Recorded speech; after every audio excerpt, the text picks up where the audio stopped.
Welcome to this Sleepless Wisdom video.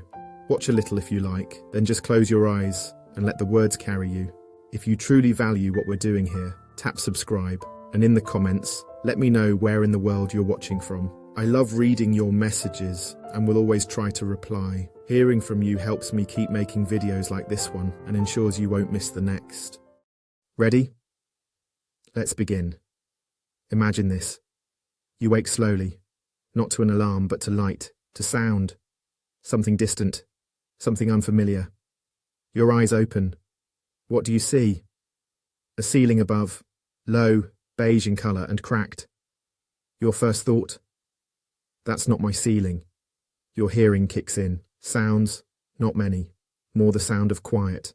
The kind of quiet that comes before a storm, or long after one has passed. You shift your weight from the left butt cheek to the right. The blanket is rough, scratchy wool. Is it wool? It feels heavy, and smells like smoke and damp earth. Smelly wool.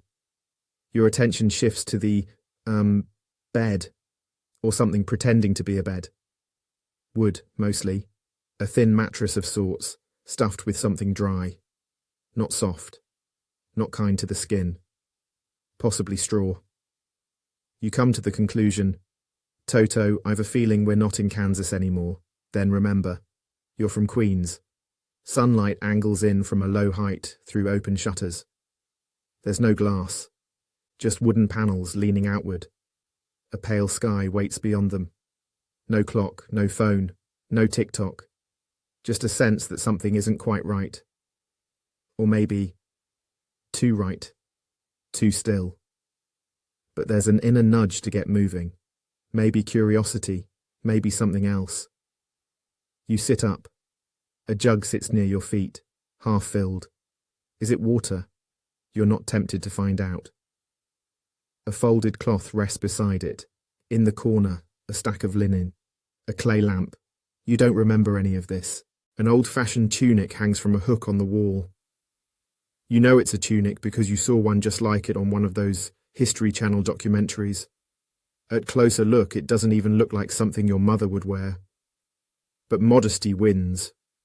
You slip it on. It fits. Mostly. You walk to the door. The floor is cold beneath your feet. Stone, uneven, worn smooth by years of quiet steps. You press the latch. It clicks. The door opens. You step out into a narrow alley. Light pools between the stone walls. The sun hasn't risen far, but the day already feels old. The ground is dusty. Footprints from the day before have gone nowhere. A woman walks past carrying a basket. You wonder what's in the basket. Then she's gone, 10 paces away. It doesn't matter. Further down, a man opens a shutter. Spits. The spit vanishes in the air. You check it hasn't landed on your shoulder. All clear. You keep walking. The alley widens. A street opens. More people now, moving, not rushing. Everyone seems to know where they're going. You don't, but no one notices. A man hunches over a cart, adjusting wheels. Another sweeps the front of a doorway with a palm broom. A dog trots by, uninterested in anything but its own path.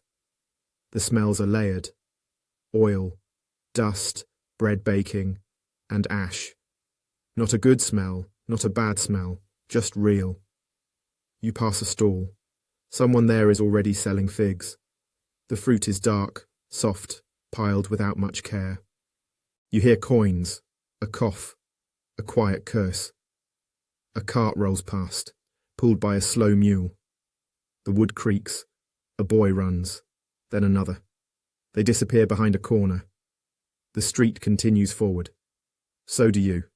You reach a market square. Stone columns frame the edge. Baskets line the wall. A man pours from a jug into a clay cup. Wine?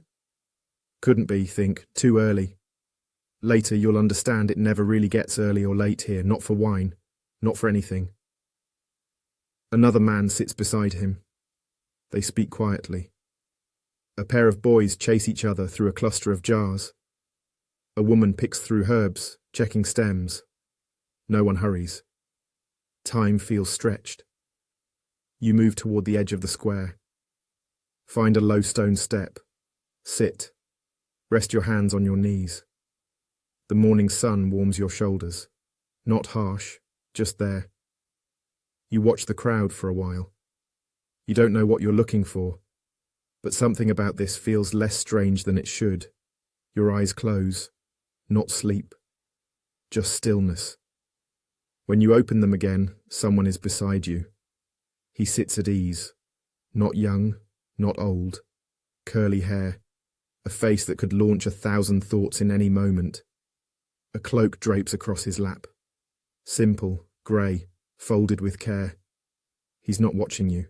He's watching the square. His hands rest quietly. His breathing is slow.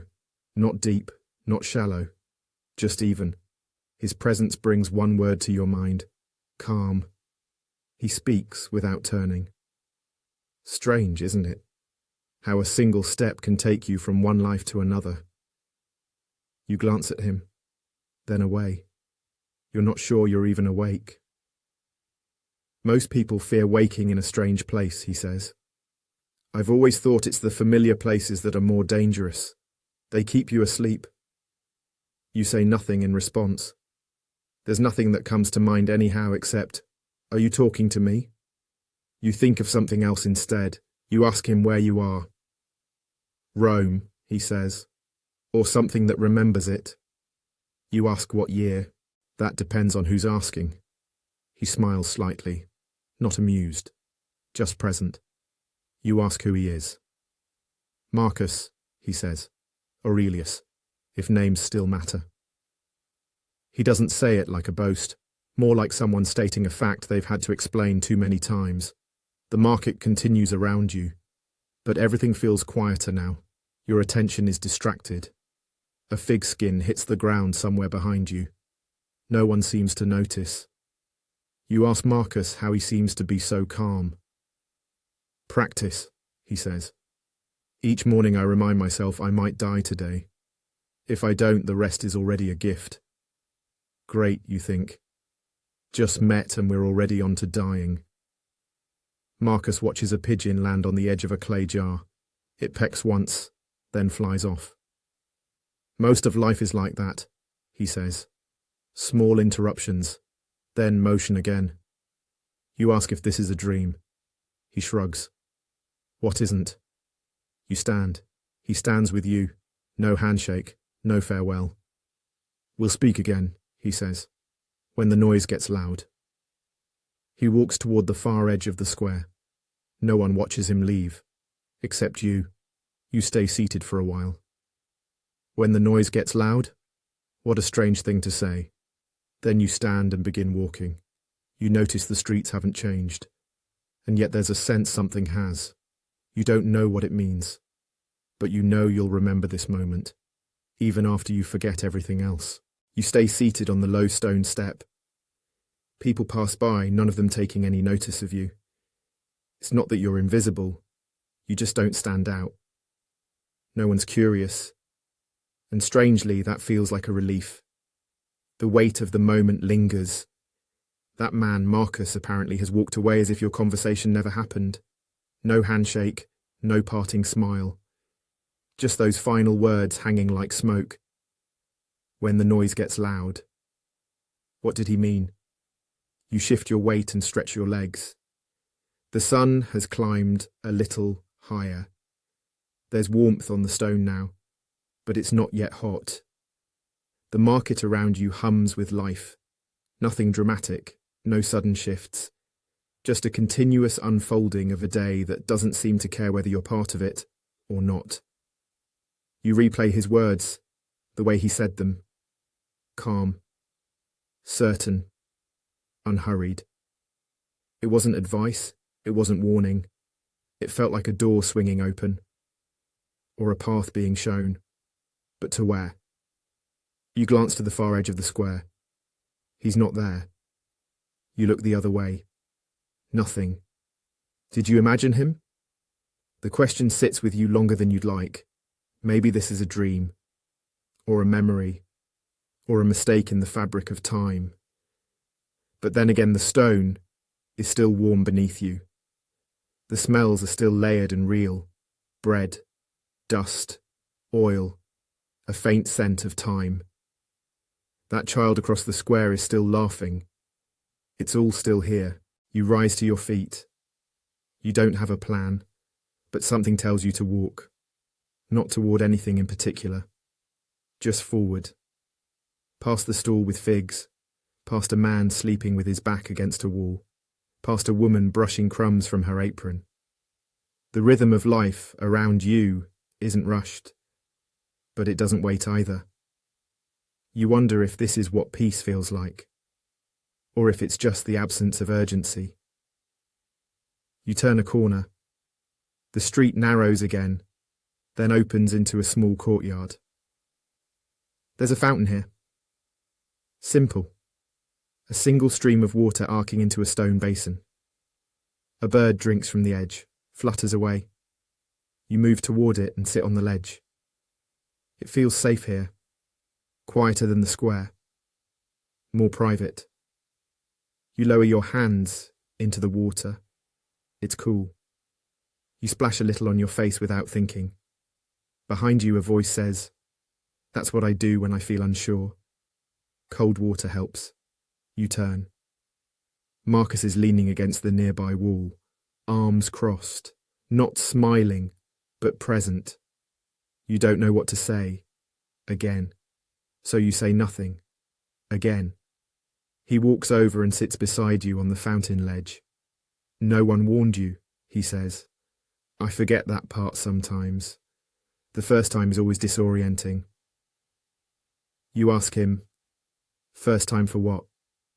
He doesn't answer right away, just watches the water ripple.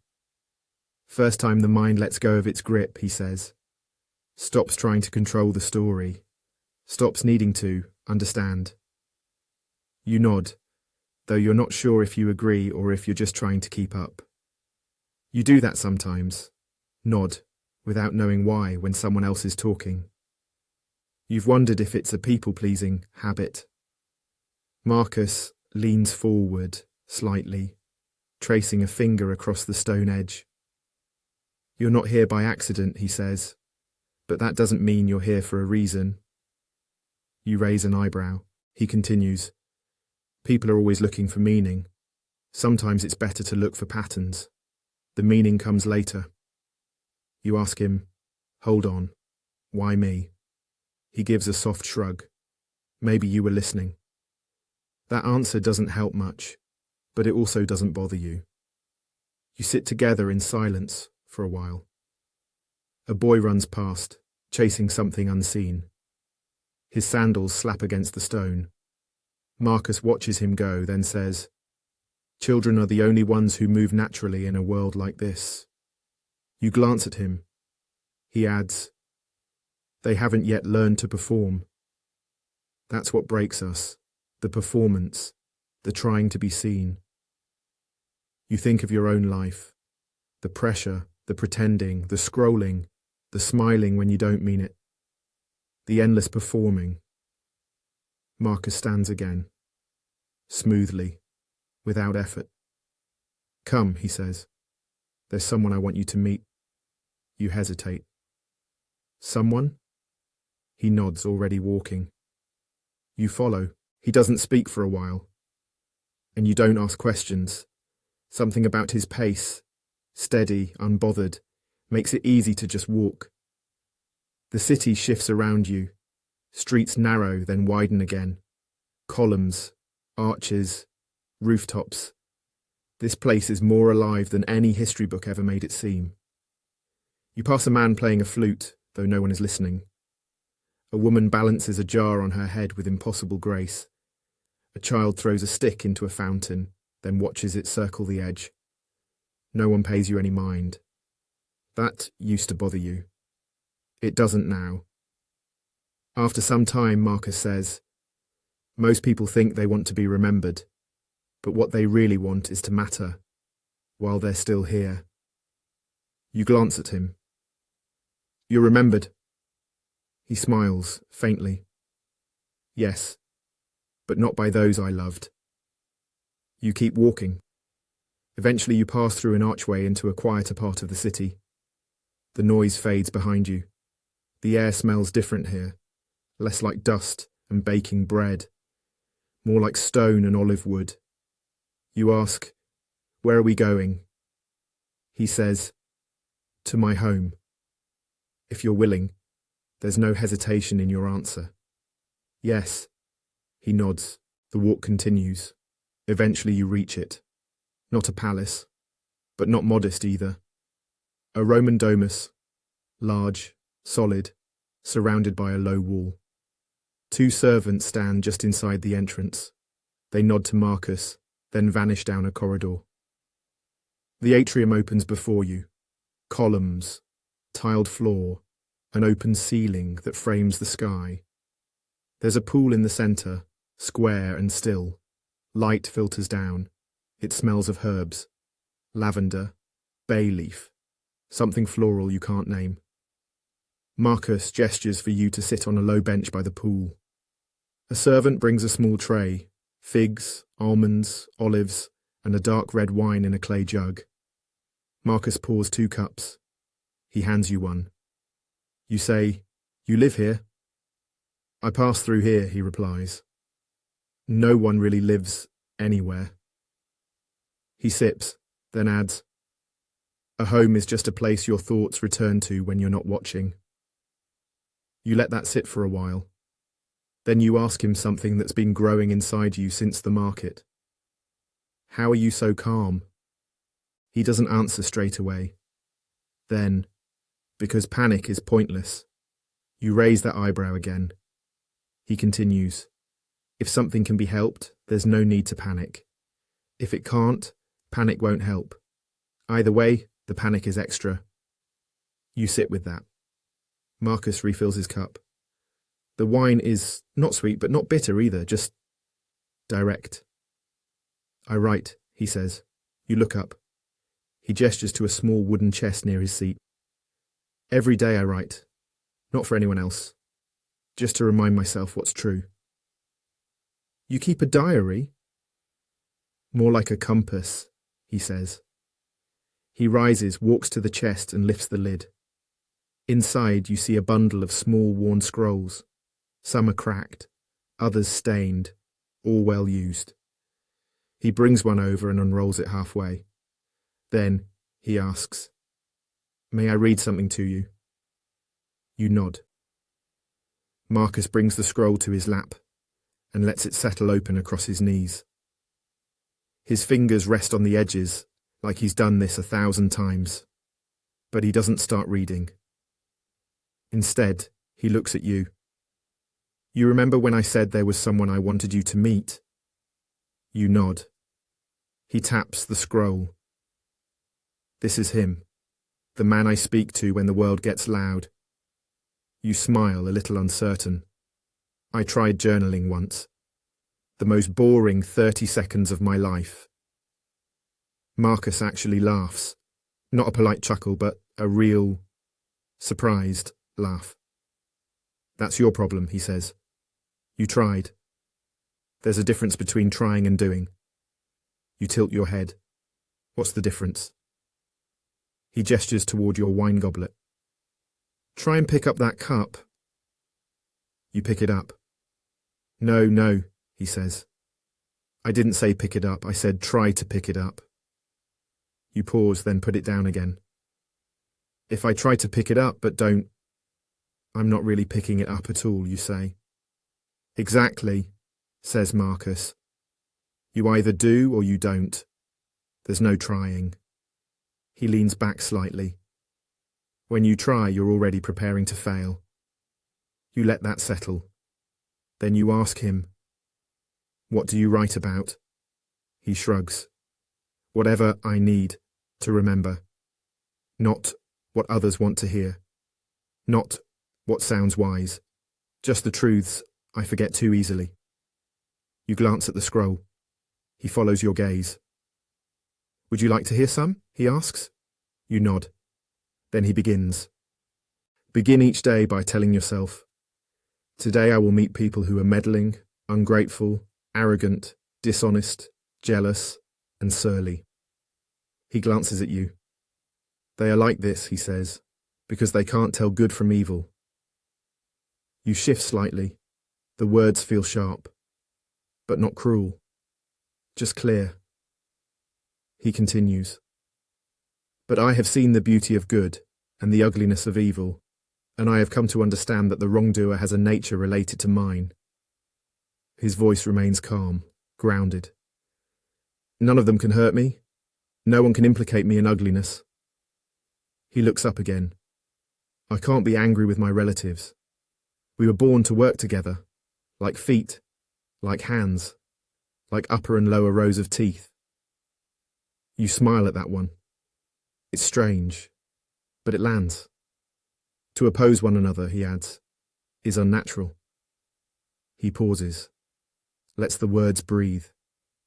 He lifts the scroll slightly, finds his place. Do not waste time arguing what a good man should be. Just be one. You exhale, softly. That one went straight in. Marcus doesn't comment. He only reads. If someone can show me I am mistaken, I will gladly change. It is the truth I seek. The truth never harmed anyone. He lets that hang in the air a moment. Then, it is not death that a man should fear, but never beginning to live. You glance toward the pool at the centre of the atrium. The water still hasn't moved, not even a ripple. Marcus notices. That pool, he says, is like the mind. It reflects clearly when it is still. He returns to the scroll. When you wake in the morning, tell yourself, I am rising to do the work of a human being. Why am I irritated at having to get up and do what I was made for? You chuckle lightly. You've felt that one. Was I made to lie under warm blankets? Marcus raises an eyebrow. He doesn't answer his own question. He doesn't need to. Another scroll now. He trades them smoothly, unhurried. You have power over your mind, not outside events. Realize this, and you will find strength. You nod. He continues. The soul becomes dyed with the colour of its thoughts. And again. Never regard something as doing you good if it makes you betray a trust, lose your self-respect, or hate another person. You feel that one settle in your spine. He places the scroll down across his lap and looks at you. These words, he says, are not for anyone else. I never meant to share them. You ask, then why are you sharing them with me? He thinks a moment. Because silence has a season, and so does sharing. He picks up the next scroll. This one is older. The edges are torn and patched with thread. He handles it with care. Remember how long you have been putting this off, how many times you have been given a chance and not taken it. You feel seen, exposed, but not judged. The gods have given you everything and you still do not use it. He reads softly, like the words are still warm from the moment he first wrote them. Concentrate every minute. Do what's in front of you with precise and genuine seriousness, with kindness, with focus, without pretending. His tone tightens, just slightly. Stop being torn. You were born for this. He closes the scroll, lets the silence return. You don't rush to fill it.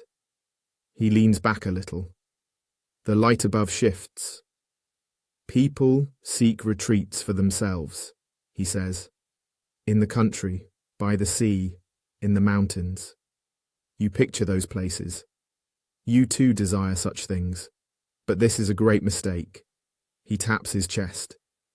You have the power to retire into yourself, at any moment. Nowhere is there more peace. You nod, slowly. He adds, remember, nothing is worth your peace, nothing is worth losing your calm. He rolls the scroll carefully, returns it to the chest, then selects another. You ask him, do you ever stop writing? He smiles. Only when I'm done forgetting. You laugh at that. He does too. then continues. When you are offended, he reads, consider this. You are complicit in your suffering. The harm is not the insult, but your judgment of it. He lets that sink in, then continues. The best revenge is not to be like your enemy. Another pause. Choose not to be harmed, and you won't be. Refuse to see injury, and there is none. He glances toward the pool, then reads on. Just as nature takes whatever happens and makes something useful out of it, you too can make every experience part of your growth. He rests the scroll for a moment. The mind, he says, is like clay, pressed by events, shaped by choices. He rolls the scroll slowly, returns it to the chest, then takes another. Don't hanker for what you don't have, he reads, but reckon up the blessings you do have.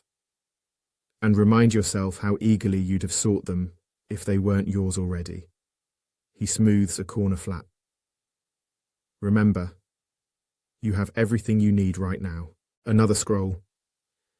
People who love fame think the opinions of others are more important than their own. He adds, almost to himself, that's a kind of slavery. He returns to the text. If someone despises me, that's their problem. I will still do the work of a human being. He looks up. That's always the answer. Return to your work. His tone is quiet. No emphasis. Just presence. He continues. How much more damage is done by our response to anger than by the thing that made us angry? Then, to love only what happens. That's enough. Another scroll. This one thicker, worn soft at the edges. Soon you will have forgotten all things, he says. Soon all things will have forgotten you. He doesn't offer comfort, only truth. And yet, he continues, what is gone is nothing to mourn. What matters is what remains, and how we use it. A faint breeze moves through the atrium. He doesn't react, just reads. If it is not right, don't do it. If it is not true, don't say it. Simple, clear. He unrolls a little more. You are not disturbed by things, but by your opinion about things. Another scroll. This is what you must learn, he says. To stand up straight, not be held straight.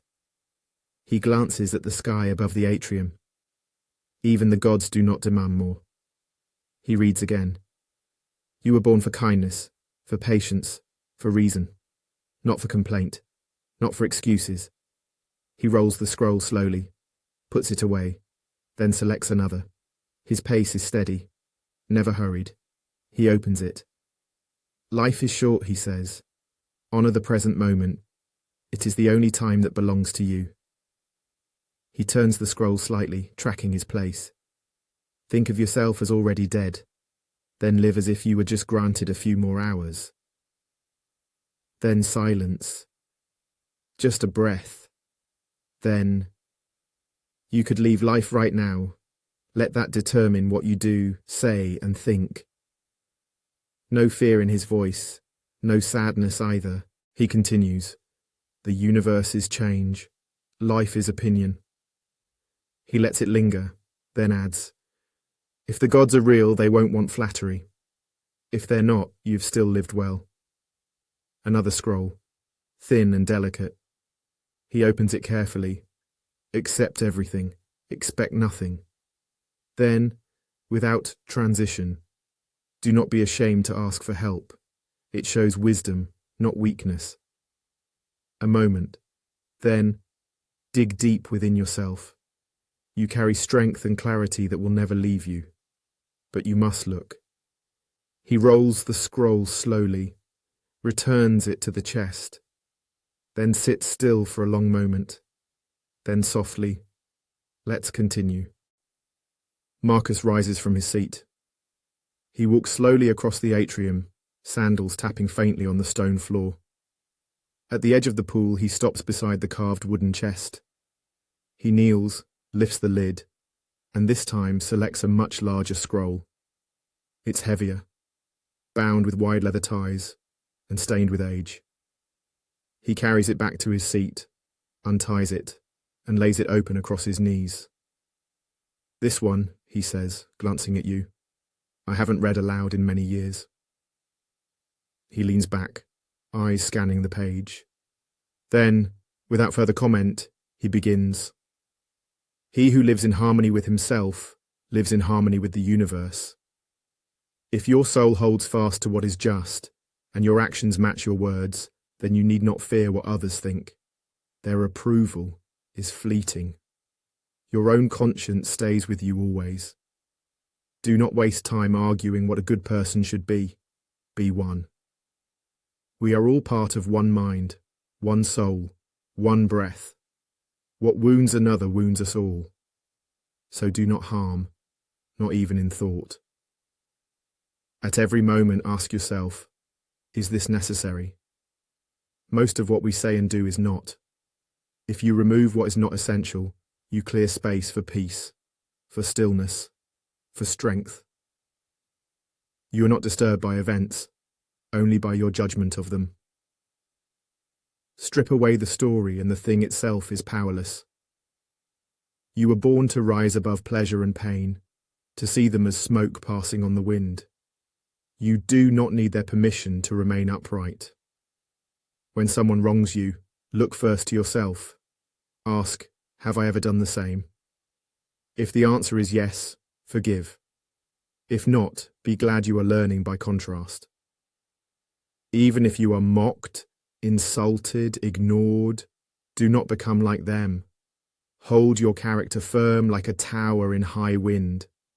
Consider this. The cucumber is bitter, so you throw it away. You don't demand that the gardener remove all bitter cucumbers from the world. That would be madness. Accept what is bitter. Move on. Soon you will be dust. So will they. Why waste your breath in anger? A rock is thrown into the air. It loses nothing by falling. Why then should you fear change? People act from their own ideas of good, even if those ideas are wrong. Correct them gently if you can, if not bear with them. Their nature is like yours. Their faults are different but not worse. If a man stands in your way, go around him. Don't curse the path. Choose another, but walk it with dignity. Nothing is good or bad without comparison. What frightens one may not frighten another. Learn to look with wide eyes. Train your reason to see clearly. Suppose you are fated to endure pain, then endure it. What matters is how you carry it, not how long it lasts. Your body is like a cart. It breaks, it heals, it wears out. But you are not the cart, you are the driver. Keep your hands on the reins. How ridiculous to be surprised by anything in life. It is like being surprised that figs grow from a fig tree. Everywhere nature follows its course. Death, decay, hunger, joy. None of it personal, none of it new. Even now someone is being born. Another is dying. And somewhere in between, you are reading this, breathing, watching, learning. You have the power to stop all complaints. Simply stop. You do not have to speak when you are irritated. You do not have to act when you are provoked. You do not have to respond to every summons. The best revenge is not to be like your enemy. If someone shows you their true character, believe them. And remember, it's not your job to punish them. Nature takes care of its own balance. There are two things a person must never lose: awareness and kindness. You must see clearly, and you must treat others with warmth, even those who are cold towards you. It is within your reach to be happy, not from fortune, not from comfort, but from self-command. Look inward. The wellspring of contentment is always within. Every day you are offered the chance to return to yourself, to come home, to remember what truly matters. If someone told you that you would not live beyond tonight, how would you live the next hour? Why wait to live that way? Every man clings to life, even when it brings him misery. But real strength is in letting go, not of life, but of attachment to how life must be. You say this isn't fair, but who told you the world must match your preferences? Let that go. Ask instead, how can I respond with virtue? No thief can steal your integrity. No injury can wound your reason. You are free, even in chains, if your mind remains your own. When you feel irritation rising, remember this. You are the one adding weight to the moment. The event itself is light. Patience is not weakness, it is strength under control. If your neighbour's dog barks at night, do you bark back? Number you close your window and sleep. Do the same with petty people. Close the window of your mind. Sleep will find you. Some things are hard, but none are made easier by complaining. Silence can be more powerful than protest. You will never please everyone. Don't try. Please your own soul. Make peace with your own conscience. Let that be your anchor. Imagine a man at sea. The waves crash. The sky turns black. But he keeps the tiller steady. That is what you must do with your thoughts. You cannot calm the sea, but you can calm yourself. There is a kind of nobility in restraint. In choosing not to strike, not to boast, not to demand your due. Let others see what a ruler of the self looks like. If a lamp is good, it shines even in darkness. Be that lamp. I once saw a man who had lost everything, yet his eyes held joy. He had lost things, not himself. That is the true measure. Every encounter is a chance to practice patience. Every trial a chance to build character. The things that happen are not against you. They are opportunities. If you use them well, I have found that most people chase the wrong things. Reputation, comfort, control. What they need is inner stability. A mind that cannot be shaken. A heart that does not beg for approval. A soul at peace even when nothing outside is. You can begin again at any moment, just by turning your thoughts in a better direction. That is the gift of being human. Stop blaming fortune, begin shaping your own. Let others talk. You, remain quiet. Let others rush. You, walk slowly. Let others panic. You breathe. It is not always noble to win, but it is always noble to stay true. Ask yourself, am I becoming the kind of person I would admire? You cannot escape pain, but you can rise above it. The fire that burns away your illusions leaves behind clarity. Grief softens, time teaches, and what once broke you becomes the place your strength grows from. The truth is not hidden, it is ignored. All things that trouble you are small once you examine them without emotion. Even fear. What is fear? A shadow cast by the mind, a whisper, not a fact. Bring it into the light. You do not need loud courage. Quiet steadiness is enough. Let your character be your fortress. Let your actions speak for you. Soon you will sleep the final sleep. Let tonight's sleep be its rehearsal. A soft surrender, a return to nature. But for now, rest knowing this. You did not chase every distraction. You did not feed every complaint. You stood firm when you could have fallen. That is enough. He pauses. Not to rest. Not to think. Just to breathe. The scroll is still open across his knees, but he looks up now. His gaze moves, not toward you, but toward the water behind you, as if watching his own thoughts drift there. The silence stretches, but not uncomfortably. It feels earned. This isn't a performance. He's not here to impress. He's just reading pages he once wrote. For himself, You get the sense that the words are no longer something he commands. They move through him now. Without shifting posture, he begins again. Do what you must, with a mind that accepts it. Let each action stand complete, with dignity, with inner stillness.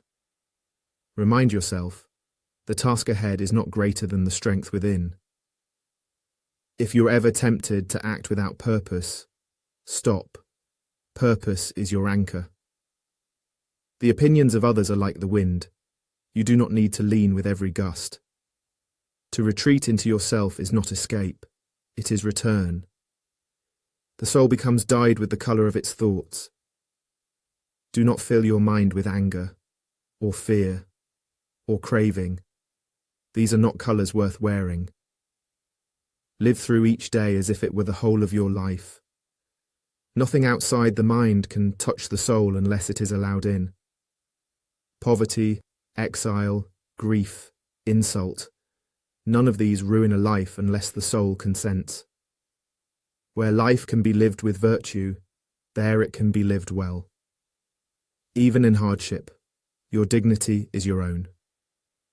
Let your mind be clean, sharp, uncluttered. If someone has done wrong, let them answer to themselves.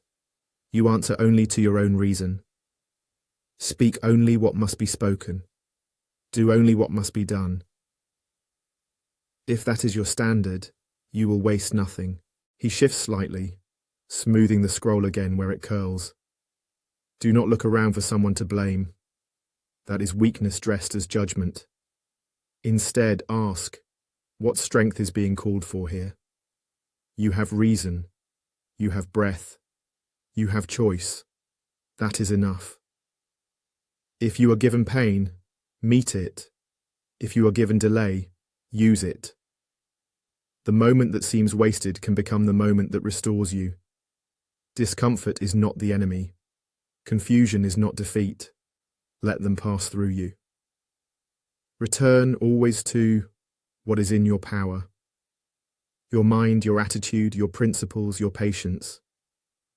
No one can rob you of those without your consent. Your body may age, your fortune may change, but your character, only you can shape that. Be as a cliff against which the waves break. Steady, calm, unmoved. The sea will roar, but the rock remains. He breathes through his nose slowly, then keeps reading. Let your thoughts be like a clean blade, sharp, but without malice. If you find yourself harsh, return to gentleness. Nothing is lost by returning. If someone has harmed you, let them live with what they've done. You need not carry it. Keep your inner court sacred. Allow in only what uplifts or teaches. If your speech must be brief, let it be kind. If it must be firm, let it be fair. Power does not make a man great. Restraint does. If fortune tempts you to vanity, step back. Say to yourself, this was never mine. Even your body is not yours forever. Wear it with humility. The soul can remain upright, even when the flesh is bent. Even when burdened, you may carry yourself with peace. Not all who seem to suffer are wounded. Some are learning. Be willing to endure what life asks of you. It is how character is formed. The fig tree bears figs, the olive tree bears olives, the virtuous man bears trials. Another brief pause. Marcus adjusts his seat, brushing away a small leaf blown in from the courtyard. If someone speaks falsely of you, let it pass. The truth remains silent but firm. Do not go chasing after praise. Let your actions speak. The man who needs applause has already forgotten his purpose. Act as if no one is watching, and you will act rightly. Be ashamed only when you betray your values, not when others misjudge them. Let death find you living, not merely existing. Live not as one who fears the end, but as one who values the time given. If today is your last, let it be worthy. You have been given this day. That is the gift. The scroll shifts again as he turns the page further open. He does so with quiet hands, but sure ones. When insulted, consider whether you've been harmed or only stung. A scratch may sting, but it does not break the skin. Do not answer bitterness with bitterness. You are not a mirror. Practice letting go, even of being right. You are not what others call you. You are what you do when tested. Your worst day may be your greatest teacher. Hold firm when the world shakes. Be a fixed point. A man's worth is shown not when he wins, but how he loses. If you fall, rise with less pride and more wisdom. Fortune favours the flexible, but virtue favours the resolute. If you wish to be remembered, live well. Memory fades. Character leaves a deeper trace. A moment of wind passes through the columns behind him. He glances at it, smiles faintly, and continues. The world is change. Life is opinion. Hold to your centre. Do not waste time debating fools. Speak once, then act. The fruit falls when it is ripe, not when commanded.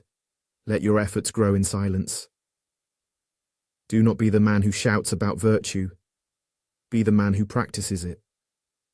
If you are truly strong, no one needs to hear it. Let your life be quiet proof. He closes his eyes for a moment.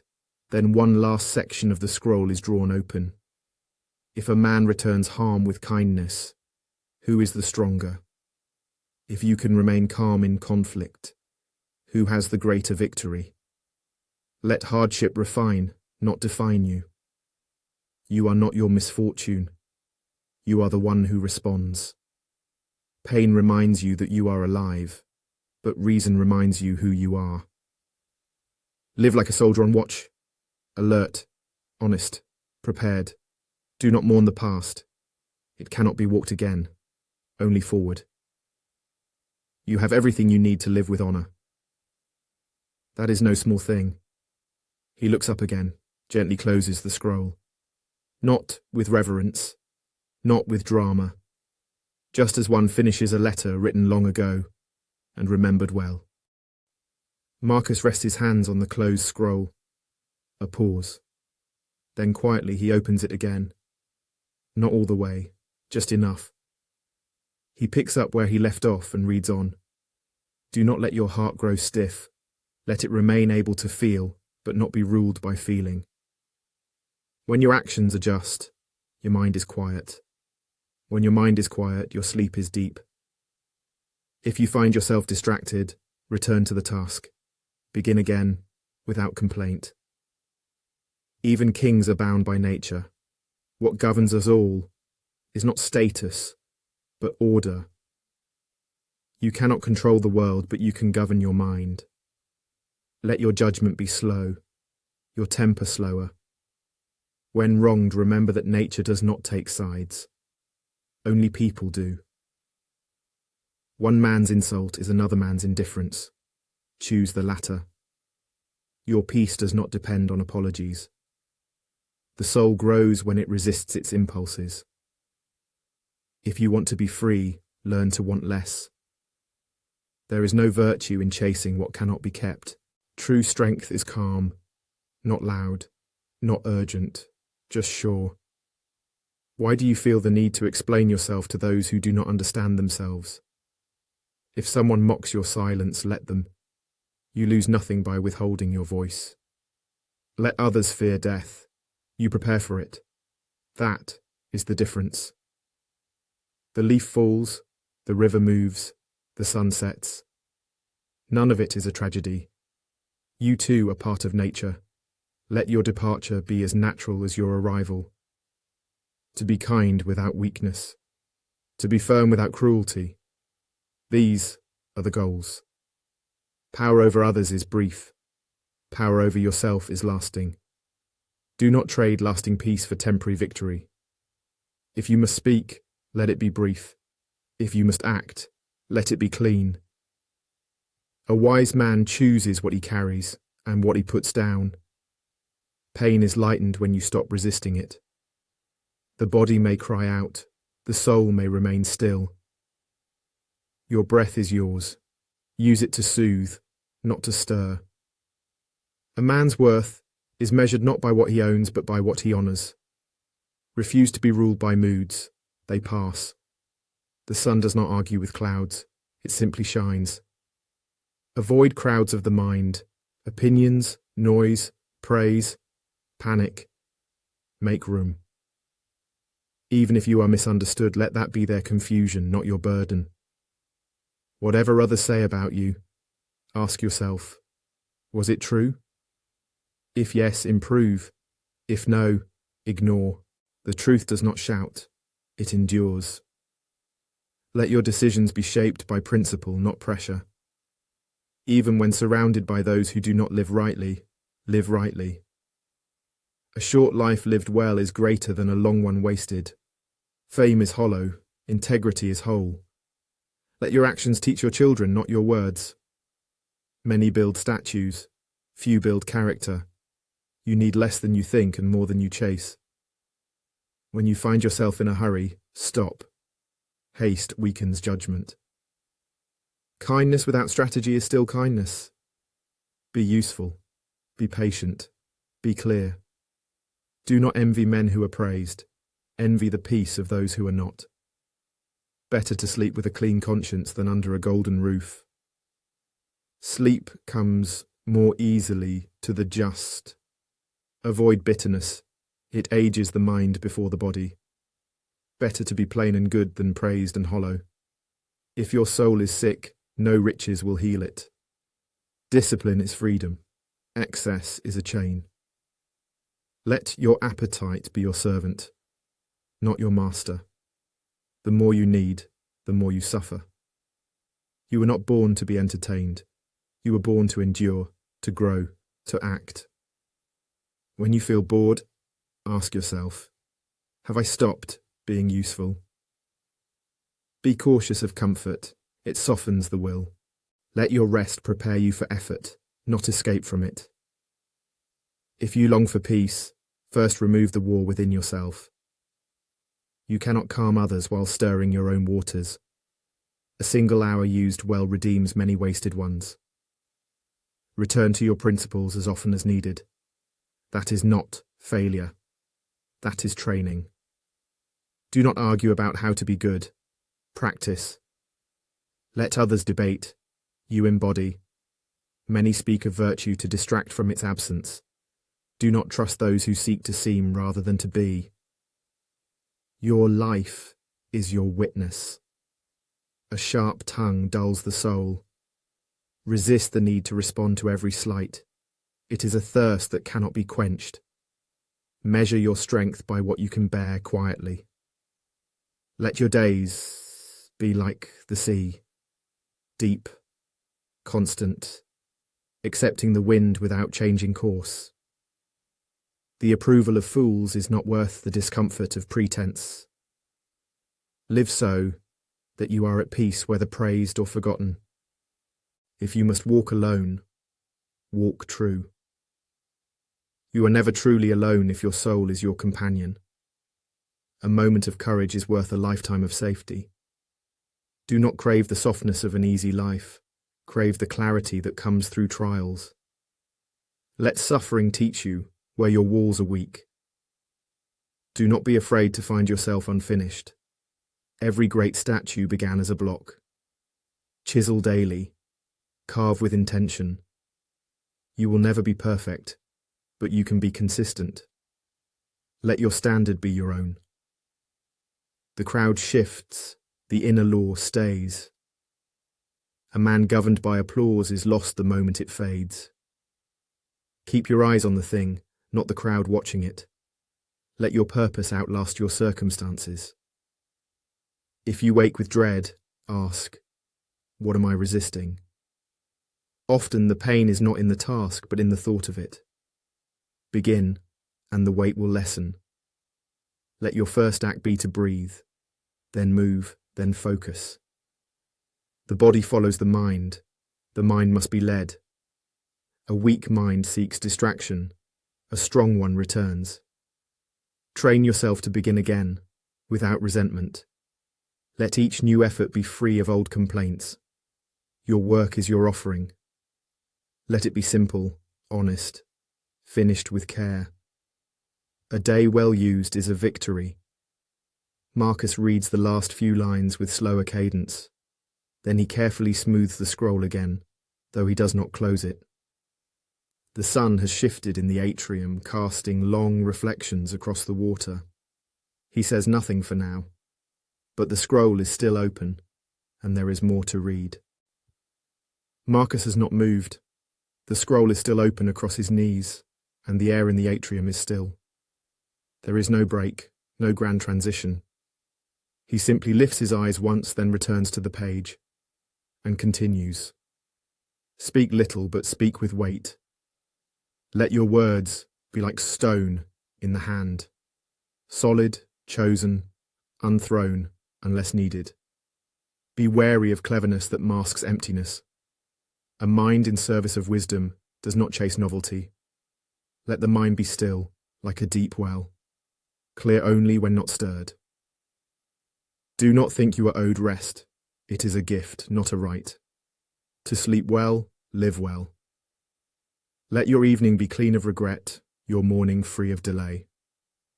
Begin the day with discipline, end it with peace. That is a full life. Trust the process of slow improvement. The seasons do not rush, yet all is accomplished. Measure your growth by what no longer tempts you. A man who no longer craves applause has become strong. Silence is not a weakness. It is often a decision. Let others shout their opinions. You stay with what is true. Even a fool has conviction. It is calm clarity that sets the wise apart. Your values are tested most when they cost you something. Pass that test quietly. If your virtue depends on convenience, it is not virtue. Practice goodness even when unseen, especially then.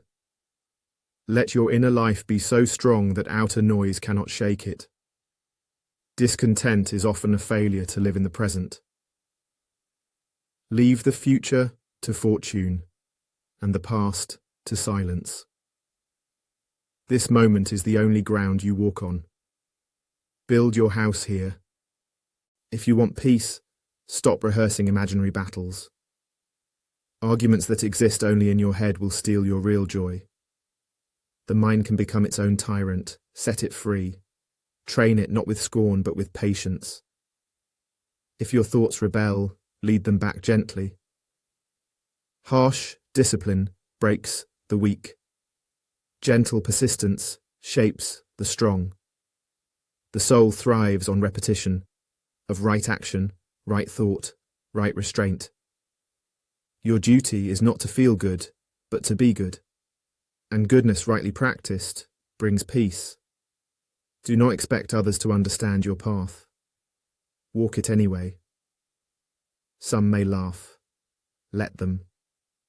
Others may resist. Let them. You are not responsible for their confusion. Let your only concern be your own direction. Live as if each act is written into your final story. Would you be proud to sign your name beneath today? If not, begin again now. No man is beyond the reach of improvement. No mistake is permanent if met with correction. The one who kneels to truth rises stronger. Let honesty be your resting state. Let humility be your armour, not your apology. Strength without kindness is hollow. Kindness without boundaries is unwise. Balance both, that is the way. Avoid needless quarrels. They often cost more than they solve. Defend your principles, not your pride. When you are right, let it be enough. When wrong, admit it quickly and without theatre. A short apology heals more than a long excuse. Speak plainly. Act cleanly. Leave nothing hidden in the shadow of charm. The world admires glitter. you must prefer steel. Be useful to others, but never at the cost of yourself. Give freely, but do not be emptied. You are not infinite. Guard your energy as you guard your virtue. A tired soul is often a distracted one. Do not mistake busyness for service, or exhaustion for depth. A quiet act of help may matter more than 1,000 noisy gestures. Let your conscience be your scorekeeper. Let sleep arrive with no unsettled debts. Say less, mean more. Return often to first principles. Do not let them grow dusty with familiarity. Truth does not age, only our attention to it does. Read, not to appear learned, but to nourish your judgment. Study nature, not fashion. Let your heroes be those who lived well, not merely those who were seen. The tombstones of emperors and beggars lie in the same dust. Do not strive to be remembered. Strive to be worth remembering. Legacy is not fame, it is impact. Your deeds, not your image, shape the world that follows you. A gentle hand can lift more than a clenched fist. Forgive quickly, not because others deserve it, but because you deserve peace. Bitterness is a chain you carry alone. Drop it and walk freely. Your anger cannot punish them, but it can poison you. Let go. If someone repents, welcome them. If they do not, leave them. The soul cannot thrive while tethered to resentment. Speak no evil, think no harm, do no injury. That is enough to begin building a noble life. Do not borrow suffering from the future. Tomorrow's pen will come soon enough. Today's breath is already here. Breathe slowly, fully, gratefully. Not all battles are yours to fight. Choose wisely. If victory cost your peace, it was never a true win. Be the one who de-escalates, who listens, who waits before reacting. Stillness is not weakness, it is strength under control. If they accuse you falsely, stand firm in your silence. Let your life make your case. Time exposes every lie. You need not rush it. If they shout, do not match their tone.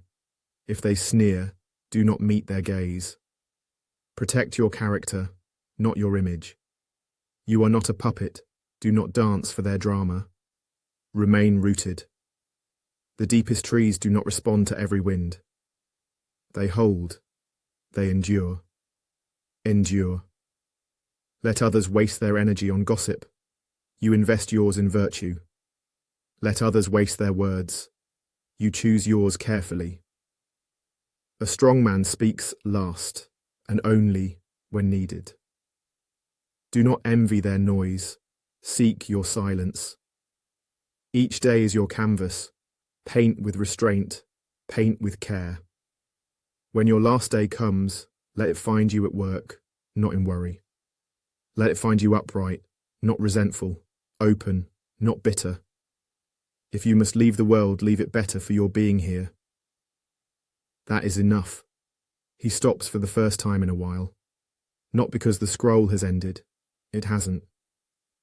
He simply places his hand across the parchment, holds it there, then closes his eyes. The rest can wait. Marcus opens the scroll again. No pause, no speech. He reads as if walking further into a path he already knows. Do not postpone what is right. Delay is a subtle refusal. Every time you avoid the hard thing grows. Action shrinks fear. Delay feeds it. Begin, even without full confidence. Confidence comes from motion. The man who waits for perfect clarity will die waiting. Clarity is earned through engagement, not contemplation. You cannot steer a still ship. Even a small step forward changes your view. If you stumble, rise. If you hesitate, resume. Perfection is not required. Integrity is. Your duty is not to shine, but to be true. Many admire the polished, few admire the faithful. Let your loyalty be to reason, not to reputation. Let others speak of loyalty to men. You speak of loyalty to principles. Right action does not change with audience. Let your conscience be your only mirror. You're always in your own company. Make it good company. Do not escape your own reflection. Shape it. The man who needs distraction is avoiding himself. The one who can sit alone with quiet thought is already strong. Let solitude refine you, not isolate you. A single clear thought is better than a crowd of clever ones. Think cleanly, then act. Your thoughts become your posture. Guard them. Stand upright in the mind first, the body will follow. Right posture is internal before it is external. A bowed head in fear is not the same as a bowed head in reverence. Fear bends you, purpose aligns you. Let your movements be intentional, your words chosen. Speak without decoration. Let truth be the ornament. Let your yes mean yes. Let your no mean no. Do not promise what virtue cannot deliver. Promises made in emotion become regrets in time. Let your word be steady as stone. A soft voice, spoken firmly, can carry more than shouting. Let your authority come from clarity, not volume. People remember how you made them feel, not how loud you were. Kindness can command without ever raising its voice. If you speak with calm, your silence will matter more. Let others chase attention. You pursue alignment. Not all applause is praise. Not all silence is rejection. Stay even. The man who rides waves will tire. The one who walks the shore remains grounded. Remain grounded. Even when the world spins, even when your plans fall apart. You are not your plans, you are your response. The one who can change direction without changing intention is free. Flexibility is not weakness, it is strength under pressure.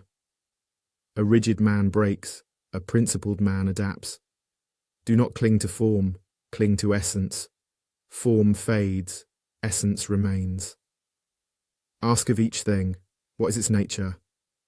Then act accordingly. Do not expect roses in winter, but act with warmth anyway.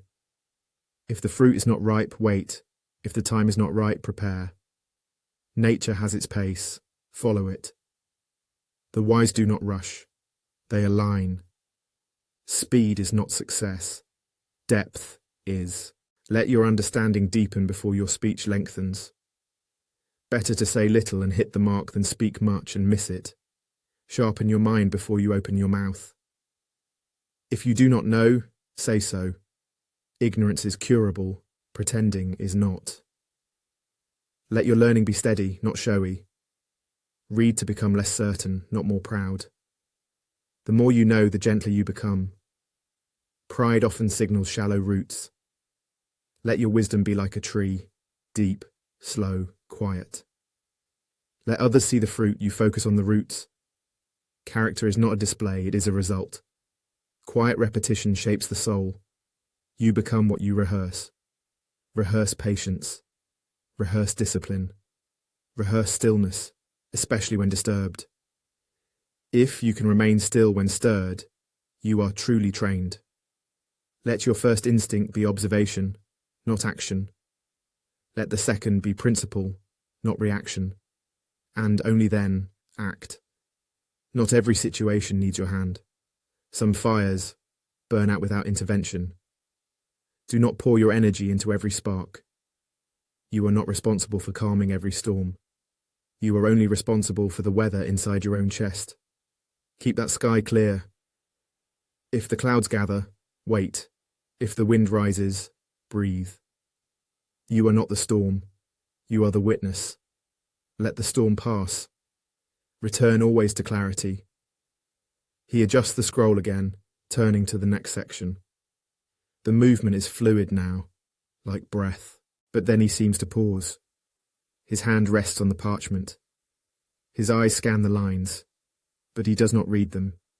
He closes the scroll instead. Gently, deliberately. It ends here, he says. For now. He lifts the scroll from his knees and rises, returning it to the chest, by the far wall. When he returns to his seat, he looks across at you, not as a reader now, but as a man who has said what he needed to say. There is one more line, he says. Not the last thing I wrote, but the line I return to most. He waits a moment, then speaks. Ask yourself at every moment, is this necessary? Silence follows. Not for effect, just space. Then you speak. You thank him for his hospitality, for his patience, for the time spent together, and for the words, read calmly, without urgency, yet carrying weight. He listens without nodding, without interrupting. When you finish, he smiles. That was not the first time you've heard these thoughts, he says. But maybe it was the first time you were ready to hear them. You nod. He continues. Most people think wisdom arrives with noise, he says. Some flash of insight, a voice from above, a jolt. He shakes his head. Number wisdom is quiet, but it stays. You're quiet again. Then you ask him something, that first thing he said to you when you arrived. When the noise gets loud, he said, we'll talk. So you ask, was the noise loud enough? He smiles again. It was loud enough to bring you here, he says, and quiet enough for you to stay. Then he leans back, folds his hands in his lap, and looks to the pool. No more words. The moment has passed, but the stillness remains.